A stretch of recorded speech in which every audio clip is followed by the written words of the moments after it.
Today on Shattering Myths, we prove that all of the world's religious, political, economic, and military institutions are corrupt, that they have become counterproductive. I am Yahowah. Our number, if you would like to challenge this claim or join us in a discussion of the reasons we have come to these conclusions, is toll-free 877-300-7645. Scott, you stumbled across something yesterday at the culmination of our program that I thought we would lead with today. Yeah, I want to lead with something. I know the article you're talking about. I want to lead with something else. I got something for you to listen to here. Related to this topic. It is. And ready? Yeah. Well, I'm ready. This is our president. I've got my coffee. I'm ready to go. Okay. This is a 34-second clip. Here we go. People don't remember, when I came into office, the United States in world opinion ranked below China and just barely above Russia. And today, once again, the United States is the most respected country on earth. And part of that, I think, is because of the work that we did to re-engage the world and say that we want to work with you as partners with mutual interest and mutual respect. It's on that basis that we were able to end 2 wars while still focusing on the very real threat of terrorism. Oh, my God. I told you it was comical. Oh, my God. You know, here's a guy that was talking about how he was going to, I mean, he is such a piece of crap. It's just amazing that a majority of voters selected him as their president, not once but twice. But he promised to reset his relationship with Russia and mocked the way that George Bush dealt with Putin. And now our relationship with Russia is the worst it has ever been. And that's a problem because they have the world's second most effective military. And we are tormenting them and antagonizing them in every possible way through the Obama administration. He has all but declared war on China. He has positioned our military so that its principal foe is China. He is tweaking China's nose almost on a daily basis.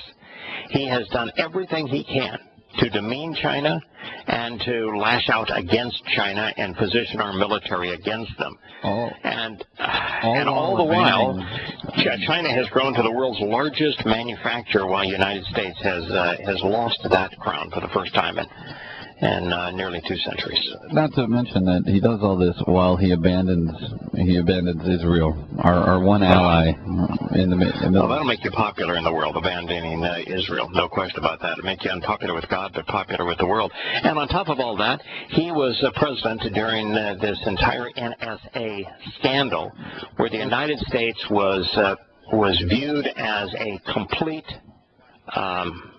as a house that had lost its moral fiber, as a country that had completely lost its way. But it's not just the NSA, and that we were using the NSA to spy on, quote unquote, our friends. It was during this time that it was announced that America's CIA was engaged in not only torture, but that the torture was perverted sexually. And that we did this with the approval of the President of the United States, with the National Security Advisor. And after all of that, he says we are the most respected country on earth. Yeah, in whose warped mind? So, and that ties me into the next this article that I found. We must be really running against some ugly dames. Not just if we're viewed as the most beautiful. Can you imagine how ugly the rest of the world is? So I ran across The Guardian, theguardian.com. All right, before you go to the Guardian article, could you just one thing?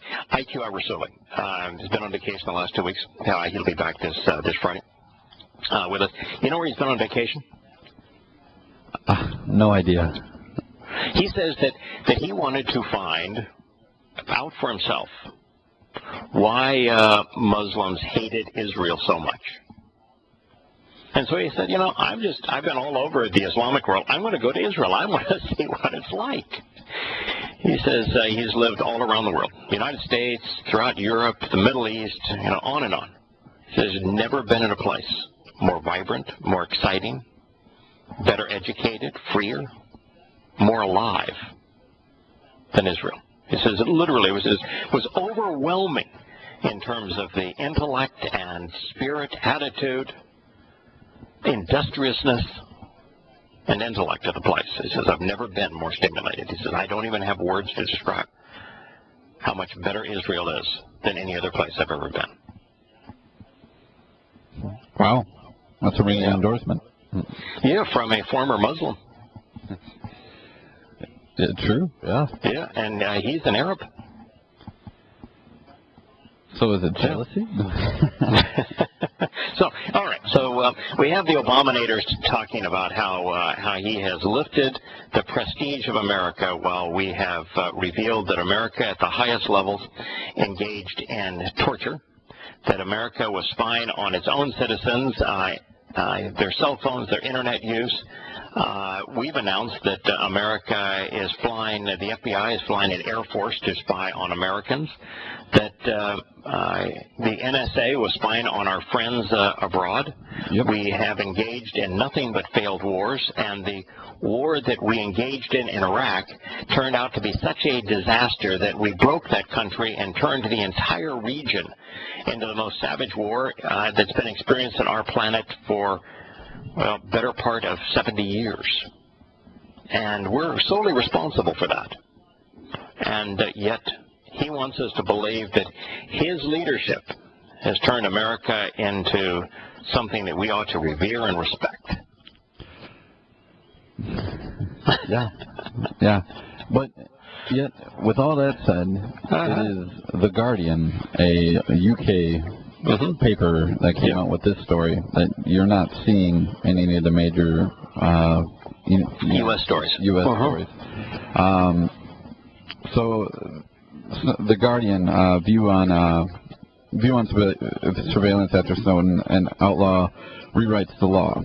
Many called him a traitor, but now Capitol Hill has felt moved to act on truths that Edward Snowden exposed. The whole point of the article is that they're saying that he's still in exile. He's still sitting in Moscow.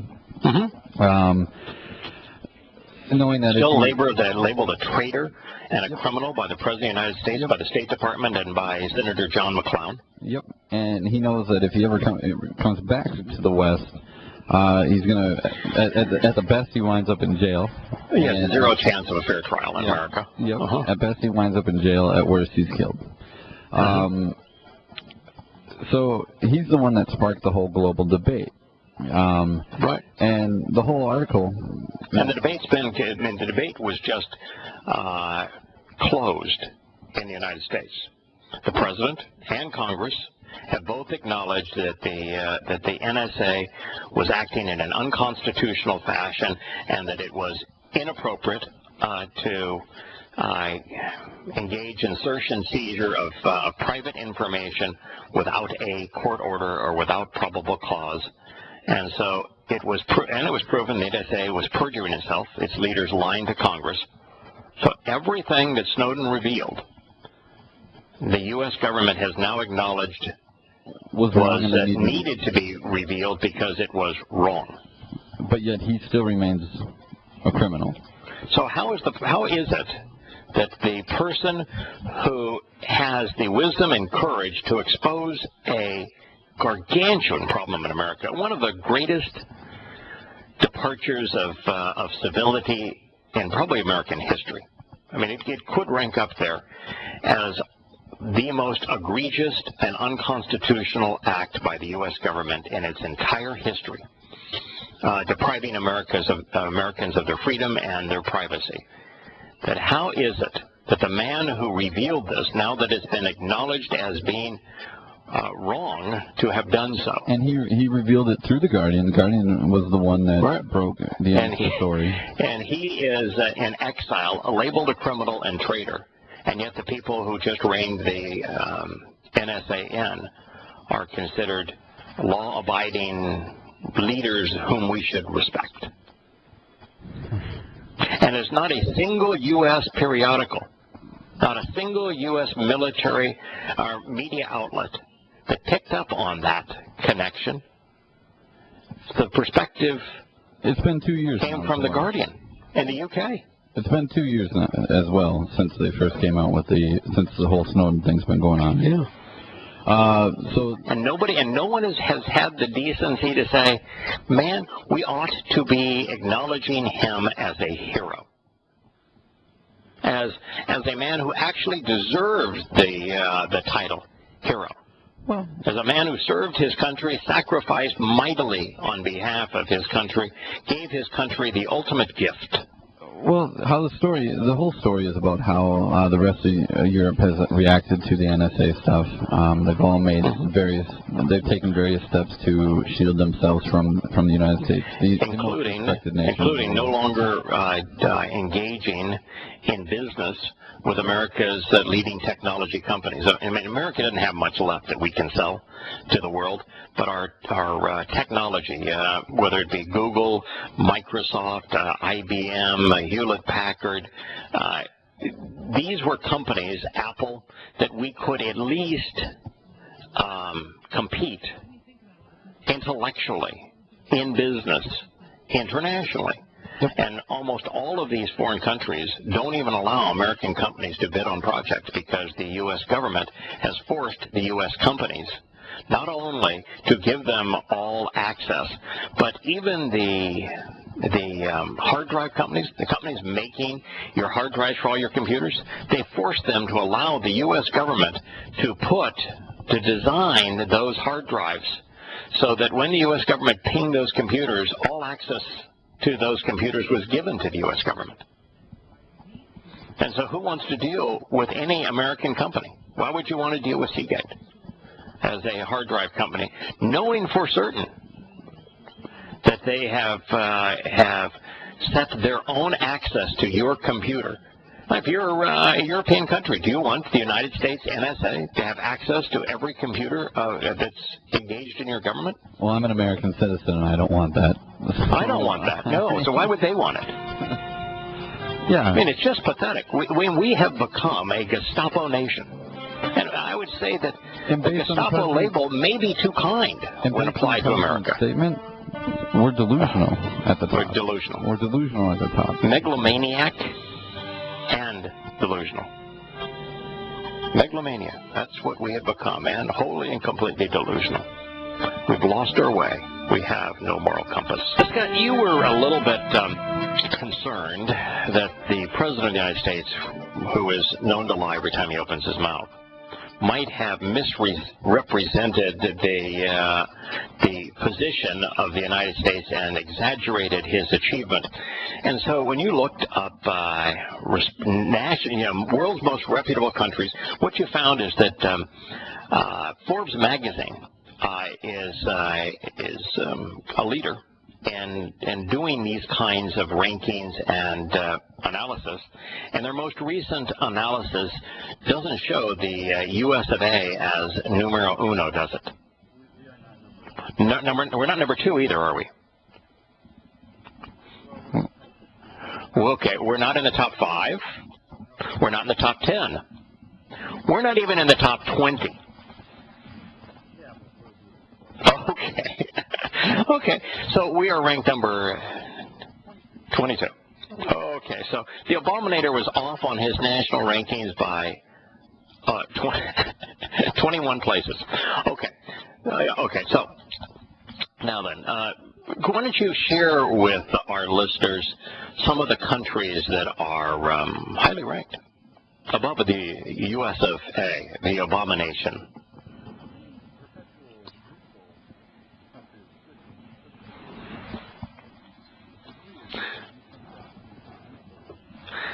Yeah, the reason I think that Switzerland is ranked high is that Switzerland just doesn't have it actually right.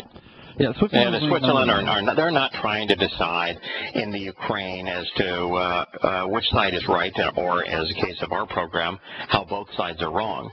They're not really don't really much care how the Greece thing winds up. They're kind of in their own thing, you know, and so they're not belligerently trying to invade other countries.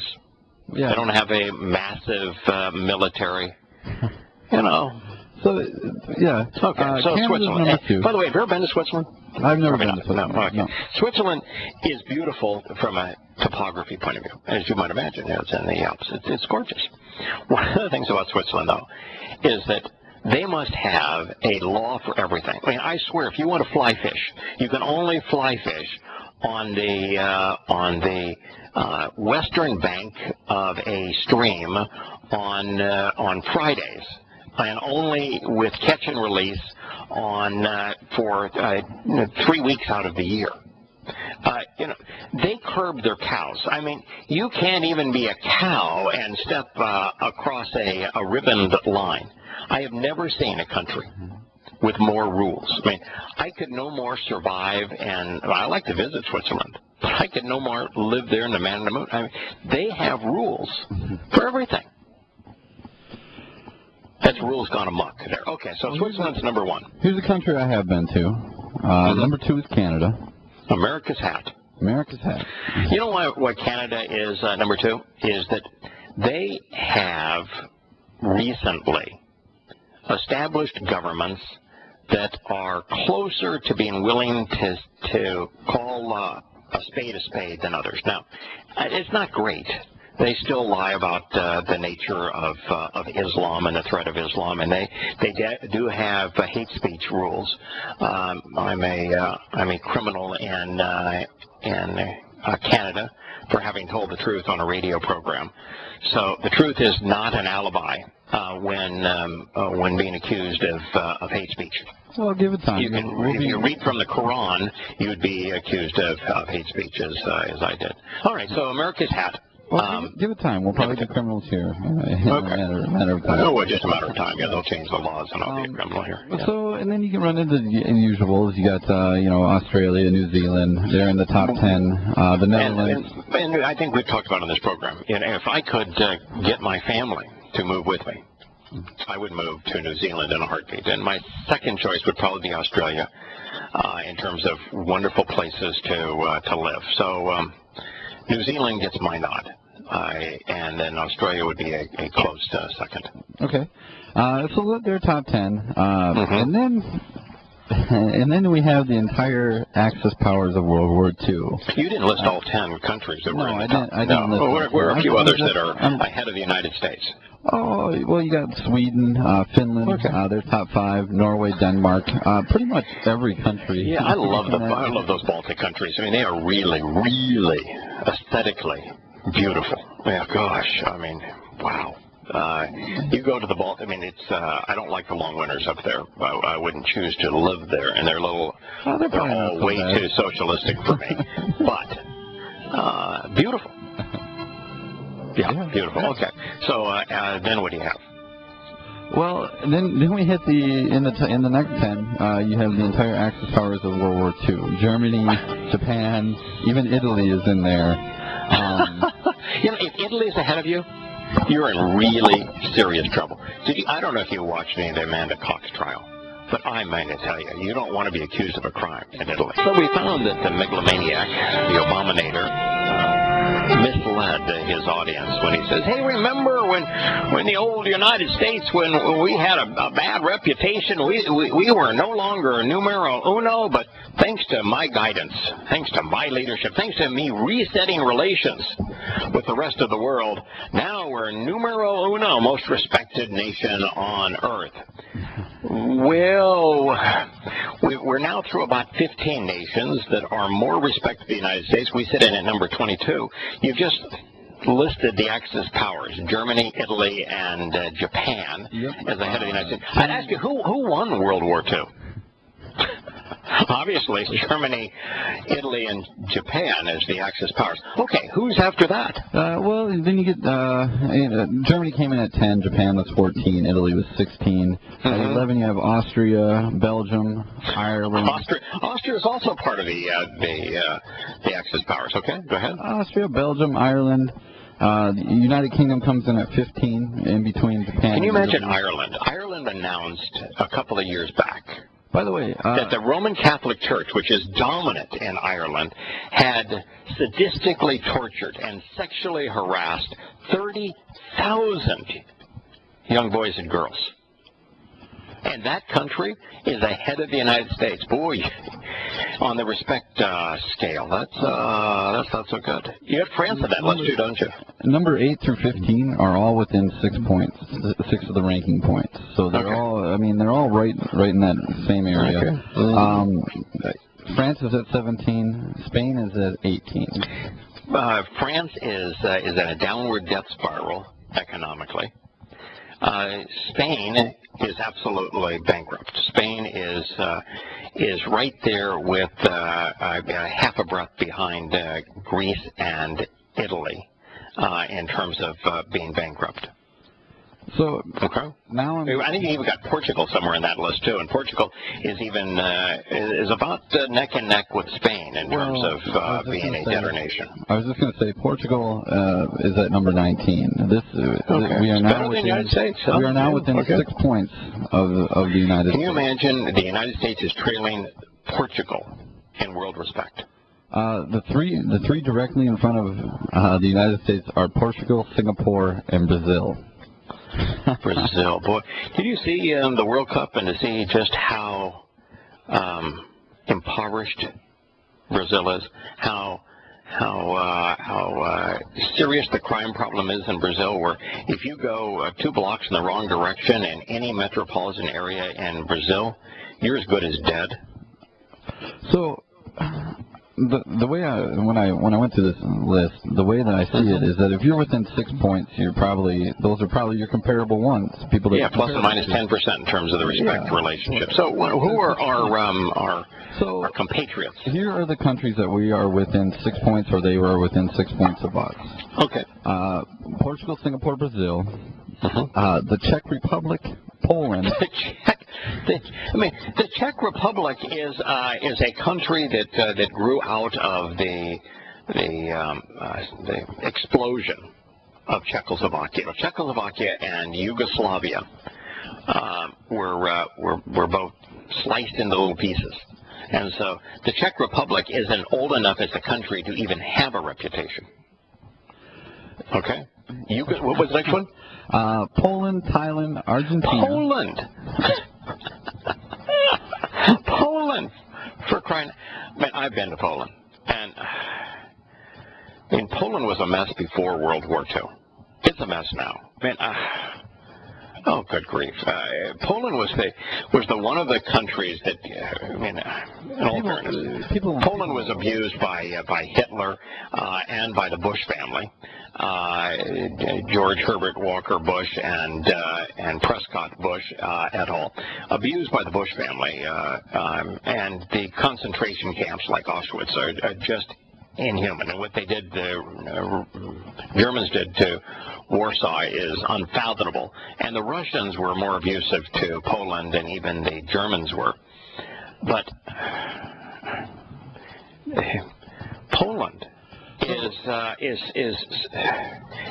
so far behind the curve. Whether Poland ever recovers from what it endured under the Germans and then the Russians, I don't know. I don't know if it'll ever recover. And it's hugely influenced by Roman Catholicism. And it's had the 3 whammies. I mean, it's had the full blunt of fascism, the full hit of communism, and still is suffocating under Roman Catholicism. Okay, so they're only a point behind us. So wow. Boy, if you're being compared to Poland, I'm telling you, you're in trouble. Okay, what's next? So now, again, none of these countries, I mean, every one of these that I go down, you could probably give like a 5-minute talk about like... But you're telling me don't do that, huh? I'm telling you don't do that. Okay. So we have Thailand. Thailand, okay. Argentina. Thailand, and I'm going to bust your bubble here. But Thailand is the Sodom and Gomorrah of today's world. It is Bangkok is probably more infected morally and with STDs than any country on earth. I mean, any act of depravity, from bestiality to, well, even worse, I guess there is worse than bestiality. You know, if you've got an appetite for it, Thailand's the place you'd go. So when Thailand's ahead of you on respect, and it's the most morally decadent place on earth, that's not good. Okay, what's after Thailand? Thailand's behind us. Okay, by a Poland and smidge. Thailand are all behind us by roughly a point. Then you go Argentina, Peru. 1%. Argentina, which has an economic meltdown and devalues their currency and has a coup politically every decade or so just for drill. They get runaway inflation, and then they completely devalue their currency. And then they have dictatorships that turn into freely elected governments, and they go through this cycle. Now, Argentina, about 20 years ago, was in the top 5 economies in the world, and now it's not in the top 20. So for Argentina to be in your class, that's not good. Yep, Peru, Malaysia, and Taiwan, all within 6. I've spent a lot of time in Peru. And I would say it's a beautiful country from a topography point of view. But if you're being compared in terms of respect to Peru, that's not good. Oh, it gets better. Okay. So then you have Taiwan, Chile, and then Greece. Now, I happen to like Taiwan. So I'm going to say, all right, Taiwan I'm okay with. I like Chile. I mean, I think that Chile is a beautiful place, beautiful people. It would be among the... say about Chile. Yeah, it'd be among the... I mean, I did a lot of business in Taiwan, and I would tell you that you do business with a Taiwanese businessman or businesswoman, and you shake hands with them. You don't need a paper. You don't need any document to sign or to quantify that agreement. Their word is their bond. Those are good people, and I've only got good things to say about Chile. What was after Chile? Greece. Greece. Yeah. Greece. This is bankrupt Greece. Greece that has 25% unemployment.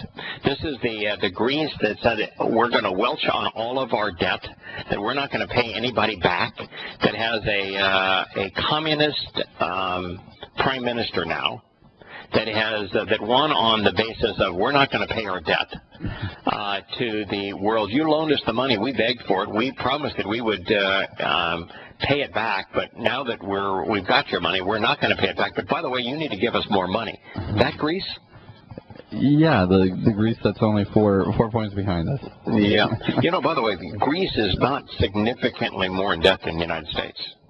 From an aggregate amount, the United States is almost infinitely. I mean, it's by a magnitude of 10 times more in debt than Greece. But from a percentage of GDP, we're the second most indebted nation on earth, the United States. So financially, we're not very different than Greece. Okay, so Greece is as part of our class. Yep. Supposed to have we have 4 more here. Okay. We have South Africa. South Africa that overthrew the apartheid government, only to get an African government that's more racist than the Dutch Afrikaans government that it overthrew. That the government that routinely sanctions stealing people's property, that has rampant terrorism where African on African violence is just out of control. It's called the necklace of shame, where they put a tire soaked in gasoline over an individual's neck that is incapacitated, and they're burned alive. That South Africa is part of the group that we're being compared to. Oh, that's well. They're right in there, yeah. They're 10 ranks behind us, but they're only 5 points behind us. Okay. So 5 percentage. Within 10%. And then you have the Philippines. The Philippines, another place that's beautiful to visit, but it's a country being torn apart. Half of it's Roman Catholic, the other half is Muslim. It's not quite half and half. It's probably 80-20. But and a country that has been rife with all manner of corruption. And then we get into the human rights pillar of human rights, Qatar. Qatar, the primary gun runner of the world, the principal financier and the principal the provider of arms to fundamentalist Islamic jihadist groups. They are the ones that provided the arms to turn Libya into a terrorist state. They're the ones that supplied the arms to turn Syria into a killing field. They are the primary arms merchants of the world. They're the nation that bribed the FIFA that brought up these corruption charges in the World Cup in terms of soccer. They're the nation. How many people have died trying to build their stadiums? I think it was 2,500. I think that's what I saw. And that's hard to believe, but okay. Wow. So Qatar is the merchant of death for the world. It's a despicable country, but that's part of the group that we're being compared to. Congratulations, Obama. You are really my hero. Before the next big drop-off, before people start falling off way far, much farther, the last one is United Arab Emirates. Which is, it has no freedoms of any kind. Total dictatorship. It's a personal fiefdom. Just like Qatar. Qatar is, you have no political rights. You have no freedom of expression. You have no freedom of dissent. It's a personal fiefdom. Your religion is either Islam or you have, you're treated like an animal. Great. Oh, we should be so proud. So there we go. There we go. So the Abominator misspoke. By a lot, yeah. And rather than touting his great success, he ought to be apologizing to the American people. Well, I guess I'd have to look and see where we ranked 7 years ago, 8 years ago, whatever it was. Because technically we could have been way lower. I don't know, but no, we're not being compared to very favorable. Yeah, I doubt it. I mean, you look at the things that have been announced: the NSA spying fiasco, the CIA torturing fiasco, the ultimate fiasco, our invasion of Iraq, turning the Middle East into a war zone, our failures in Afghanistan, our failures in Libya, our attacks on Russia and China. You know, while we were reminiscing about America's fall to number 22 in the world, this is you got to say the best 22 in the world. Okay, we're the best number 22 in the world. Deputy Secretary of State Anthony Blinken, B-L-I-N-K-E-N, Blinken, told France Interradio that more than 10,000 Islamic State fighters have been killed since the international coalition began its campaign against the group in Iraq and Syria. You know, when we began this, the best estimates by the CIA was that there were between 10 and 20,000 members of the Islamic State. And now we claim to have killed 10,000 of them. And that's wiping out either 100% of them or 50% of them in the past few months. And yet, what has happened in those past 6 months or 4 to 6 months? What's happened? Has the Islamic State lost any battle? Have they lost any ground? Have they lost any territory? Or have they consistently gained territory, like the entire Anbar province? As far as I know, they've only gained. And they've only gained. And they've held on to every gain, and they continue to gain. So would you say that if the United States is bragging, we are really good killers? We've killed 10,000 of them. We're not at war with them now. We're not at war with Islam, but we've killed 10,000 of those Muslims, while not being at war with Islam. Would you say that it's been productive or counterproductive to bomb them? Counterproductive. How many times have I said you cannot win a war against Islam with bullets and bombs? You can't win a war against any religion with bullets and bombs. Ever since I've known you. Yeah. So what have we proved? We're announcing that we've killed 10,000 of them. And yet we've increased their numbers probably tenfold. We've increased the armaments that they have in their possession. We've increased the amount of territory that they have under their control. We've increased their popularity.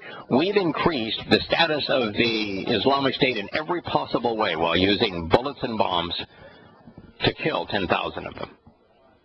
Isn't it exactly what I said was going to happen? Yeah. Yeah. So the Deputy Secretary of State says it will end up having an impact.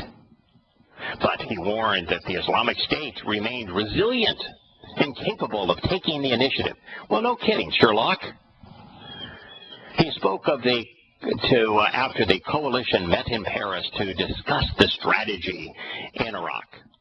Representatives backed Iraqi Prime Minister al-Abadi's plan to retake the city of Ramadi. Guess who he's deploying to retake the city of Ramadi? Guess who's leading the charge? The head of Iran's military. Guess who he's deploying? Iranian troops.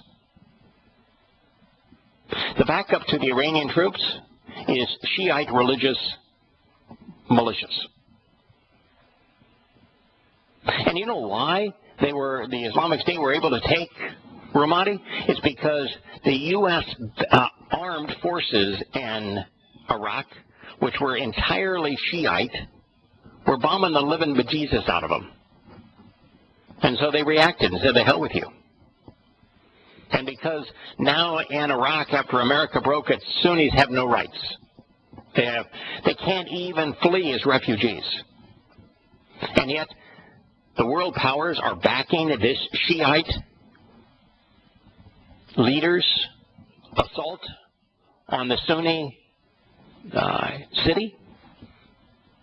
Can you imagine the carnage that the Iranians are going to inflict on those Sunnis? And we're backing it. We're arming it. We're enabling it. They also called for a speedy launch of the efforts to pummel the Sunnis in the Anbar province. In his interview with France Inter on Wednesday, Mr. Blinken insisted that the coalition campaign had not been a failure. Had not been a failure. Scott, if your goal was to eliminate, and that was the statement by the Abominator, we're not just going to stop the Islamic State, we're going to eliminate them. If, as a direct result of you flying thousands of bombing missions, you had increased their territory, increased their size, increased their armaments, increased their popularity, increased them and enhanced them in every possible way, how would you keep from calling that a failure? How would you define failure if you got the opposite of what you sought to achieve on every possible criterion? We aren't capable of describing failure anymore. We don't even know what it is.